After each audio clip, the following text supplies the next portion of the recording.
आज की जो टॉपिक है, इससे पहले वाला जो लेक्चर था वो था उत्सर्जन। क्या था? उत्सर्जन। उत्सर्जन में आपको बताया गया होगा अनावश्यक या हानिकारक पदार्थों का शरीर से बाहर निकालने की क्रिया को उत्सर्जन कहते हैं। आज हम पढ़ेंगे उत्सर्जन के प्रकार। आप लोग भी चौंक गए होंगे, उत्सर्जन का भी प्रकार होता है। तो आप समझिए, जिन पदार्थों का उत्सर्जन होता है उन पदार्थों यानी उत्सर्जी पदार्थों, जिन पदार्थों का उत्सर्जन होता है उसे उत्सर्जी पदार्थ कहते हैं। क्या कहते हैं? उत्सर्जी पदार्थ। उत्सर्जी पदार्थों के प्रकार के हिसाब से उत्सर्जन 4 प्रकार का होता है। कितने प्रकार का? 4 प्रकार का। अब ये उत्सर्जी पदार्थ जो होते हैं आपके सामने, एक बार बोर्ड पर ध्यान दें।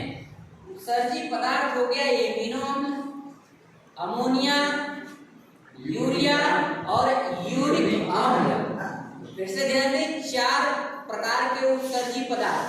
पहला हो गया अमीनो अम्ल, दूसरा अमोनिया, तीसरा यूरिया और चौथा यूरिक अम्ल। अब इन्हीं उत्सर्जी पदार्थों में उत्सर्जन जोड़ दो।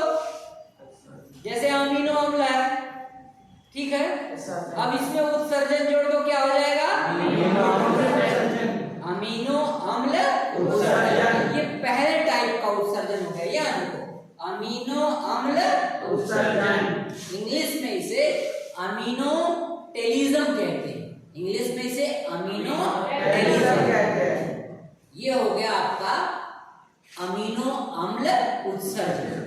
दूसरे पे राज अमोनिया उत्सर्जन। कौन सा उत्सर्जन है? अमोनिया उत्सर्जन। यहाँ देखिए, यहाँ अमोनोटेलिज्म। क्या हो जाएगा इसका इंग्लिश? अमोनोटेलिज्म। ठीक है, अमोनिया उत्सर्जन को इंग्लिश में अमोनोटेलिज्म, इसको अमीनोटेलिज्म और ये अमोनोटेलिज्म। तीसरा हो गया यूरिया, यूरिया उत्सर्जन, इसे यूरियोटेलिज्म। क्या बोलेंगे? यूरियोटेलिज्म। यूरियोटेलिज्म। क्या बोलेंगे? यूरियोटेलिज्म। बात समझ में आ गई? Yes sir.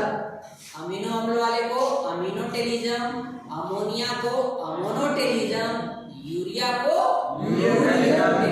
यूरियोटेलिज्म। ठीक है, अगला आपका लास्ट है यूरिक अम्ल का उत्सर्जन। किसका है?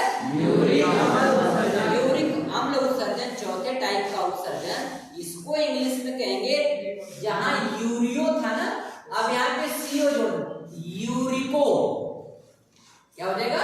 यूरिको।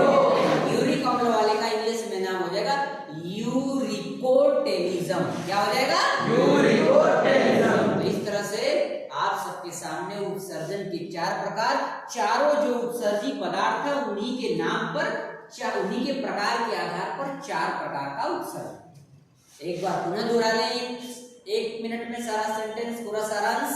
यहाँ देखें, उत्सर्जी पदार्थों के आधार पर, उत्सर्जी पदार्थों के प्रकार के आधार पर 4 प्रकार का उत्सर्जन होता है। पहला प्रकार का उत्सर्जन अमीनो अम्ल उत्सर्जन, दूसरे प्रकार का उत्सर्जन अमोनिया उत्सर्जन, तीसरे प्रकार का उत्सर्जन यूरिया उत्सर्जन और चौथे प्रकार का जो उत्सर्जन है यूरिक अम्ल का उत्सर्जन।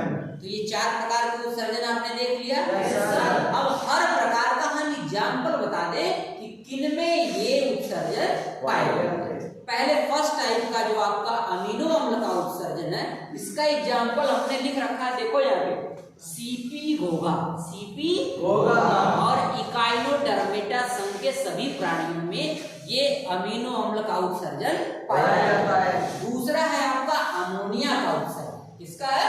अमोनिया का उत्सर्जन। ये जलीय कशेरुकी जो जंतु होते हैं, जो जल में रहने वाले प्राणी हैं भाई, अस्थिर मछलियां, मछलियां भी हड्डियों वाली मछलियां, अस्थिर मछलियां होती हैं, और उभयचर, उभयचर मतलब कुछ ऐसे भी जीव होते हैं जो जल में भी रहते हैं और जमीन में भी रहते हैं। बात समझ में आ गई? Yes sir. अब तीसरा यूरिया उत्सर्जन किनमें पाया जाता है, इसे देखो।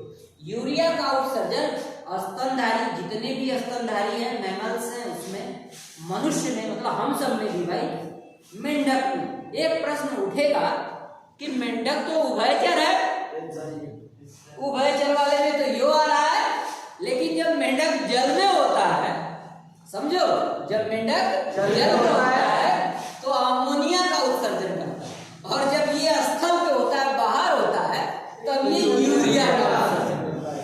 बात समझ में आ गई? अब आ जाओ चौथा यूरिक अम्ल का उत्सर्जन। कौन है? यूरिक अम्ल का उत्सर्जन। इसमें आपके पक्षी जितने एनिमल्स हैं, पक्षी हैं, सरीसृप है, समझ रहे हैं ना, और बहुत सारे कीट हैं।